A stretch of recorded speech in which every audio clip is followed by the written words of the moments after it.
सत्र के छठे दिन सोमवार को विपक्ष के नेता राहुल गांधी ने बजट की तुलना महाभारत के चक्रव्यूह से की। राहुल ने कहा, हजारों साल पहले कुरुक्षेत्र में अभिमन्यु को चक्रव्यूह में फंसाकर 6 लोगों ने मारा था। चक्रव्यूह का दूसरा नाम पद्मव्यूह है, जो कमल के फूल के शेप में होता है। इसके अंदर डर और हिंसा होती है। 21वीं सदी में एक नया चक्रव्यूह रचा गया है, वो भी कमल के फूल के रूप में तैयार हुआ है। इसका चिन्ह प्रधानमंत्री अपने सीने पर लगाकर चलते हैं। अभिमन्यु के साथ जो किया गया वह भारत के साथ किया जा रहा है। अब चक्रव्यूह के बीच में 6 लोग हैं। ये 6 लोग नरेंद्र मोदी, अमित शाह, मोहन भागवत, अजित डोभाल, अडानी और अंबानी। आइए सुनाते हैं आपको राहुल का चटपटा भाषण।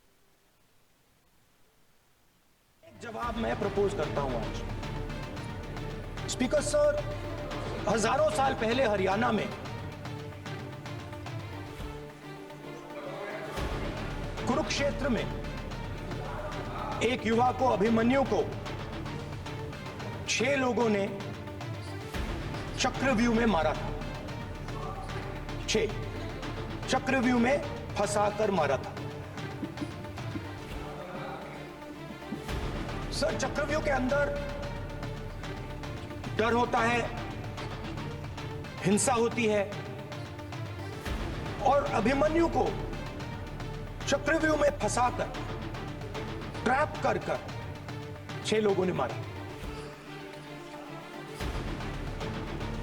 मैंने चक्रव्यूह के बारे में थोड़ी रिसर्च की और पता लगा कि चक्रव्यूह का एक दूसरा नाम होता है पद्मव्यूह, मतलब लोटस फॉर्मेशन। तो जो चक्रव्यूह होता है स्पीकर सर, वो लोटस के शेप में होता है, कमल के फूल के शेप में होता है। 21वीं सदी में सर एक नया चक्रव्यूह तैयार हुआ है स्पीकर सर, वो भी लोटस की शेप में है सर, और उसका चिन्ह प्रधानमंत्री जी अपनी छाती पर लगा के चलते हैं। सर, जो अभिमन्यु के साथ किया गया था, जो अभिमन्यु को चक्रव्यूह में फंसाया गया था, वही हिंदुस्तान के साथ किया गया है।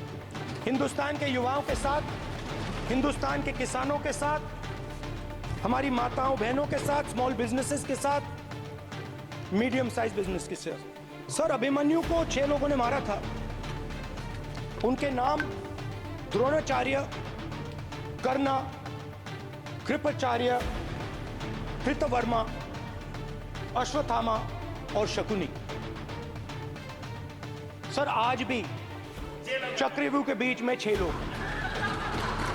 सर, चक्रव्यूह के बिल्कुल सेंटर में, चक्रव्यूह में हजारों लोग होते हैं सर, मगर उसके बिल्कुल सेंटर में 6 लोग कंट्रोल करते हैं। तो जैसे उस टाइम 6 लोग कंट्रोल करते थे, वैसे आज भी 6 लोग कंट्रोल कर रहे हैं। चक्रव्यूह को नरेंद्र मोदी जी, अमित शाह जी, मोहन भागवत जी, अजीत डोभाल जी, अंबानी और अडानी जी कंट्रोल कर रहे हैं।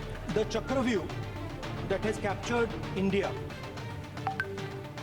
has 3 forces behind it.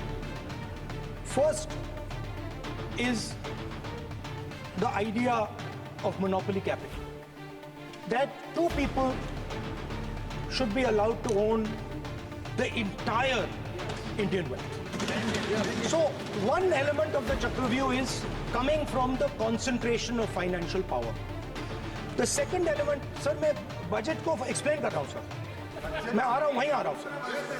So one element is financial power.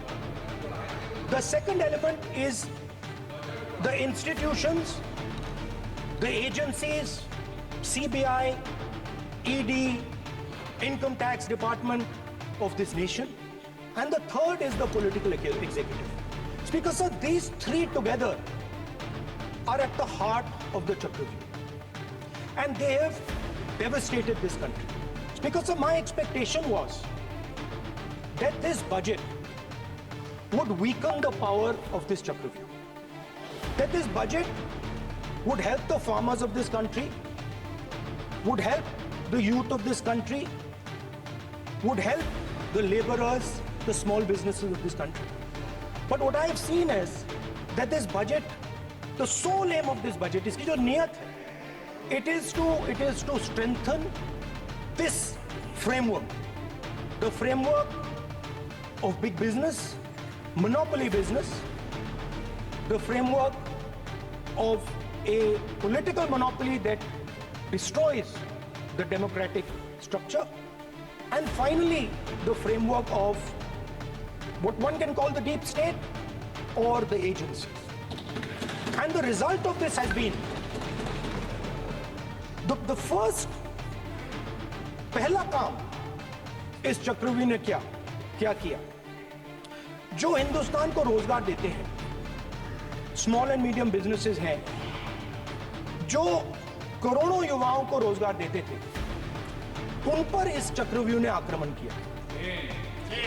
कैसे किया?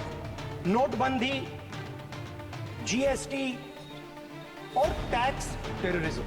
आप लोग आतंकवाद की बात करते हो, पूरे देश में अगर कोई भी व्यक्ति छोटा बिजनेस चलाता है तो रात को उसको फोन कॉल आता है इनकम टैक्स डिपार्टमेंट से, जीएसटी से, और टैक्स टेररिज्म का वो शिकार बनता है। इस टैक्स टेररिज्म को रोकने के लिए बजट में आपने कुछ नहीं किया है।